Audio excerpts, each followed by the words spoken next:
ایک دہائی کے عرصے میں پہلی بار ایسا ہوا ہے کہ امریکہ اور جرمنی 20 خوش ترین ممالک میں شامل نہیں ہیں۔ یہ دونوں ممالک بالترتیب 23ویں اور 24ویں نمبر پر ہیں۔ اقوام متحدہ کے زیر اہتمام شائع ہونے والی سالانہ ورلڈ ہیپینس رپورٹ میں فن لینڈ مسلسل 7ویں سال دنیا کا خوش ترین ملک قرار پایا ہے۔ 143 ممالک کی اس فہرست میں پاکستان 108ویں نمبر پر موجود ہے، جبکہ پاکستان کے پڑوسی ملک چین کا اس فہرست میں 60واں، ایران 96واں، بھارت کا 126واں، جبکہ افغانستان کا 143واں نمبر ہے۔ یاد رہے کہ گزشتہ سال بھی پاکستان اس فہرست میں 108ویں نمبر پر موجود تھا۔ فہرست کے مطابق ڈنمارک، آئس لینڈ اور سویڈن نے فن لینڈ سے پیچھے رہ کر سب سے زیادہ خوش رہنے والے 10 ممالک میں اپنا مقام برقرار رکھا ہے۔ افغانستان، جو کہ 2020 میں طالبان کے دوبارہ کنٹرول کے بعد بدحالی سے دوچار ہے، سروے کیے گئے 143 ممالک میں سب سے نیچے رہا ہے۔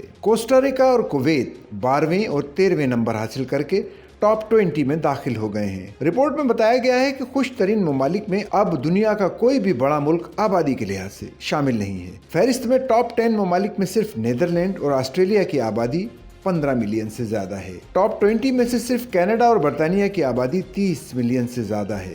2006-10 کے بعد خوشی میں سب سے زیادہ کمی افغانستان، لبنان اور اردن میں نوٹ کی گئی، جبکہ مشرقی یورپی ممالک سربیا، بلغاریہ اور لٹویا میں خوشی کا سب سے زیادہ اضافہ رپورٹ ہوا۔ واضح رہے کہ خوش ترین ممالک یہ درجہ بندی افراد کی زندگی کے اطمینان کے ساتھ ساتھ فی کس آمدنی، سماجی امداد، صحت مند زندگی کا حصول اور اس کی توقع، آزادی، سخاوت اور بدعنوانی کے خود ساختہ جائزوں پر مبنی ہے۔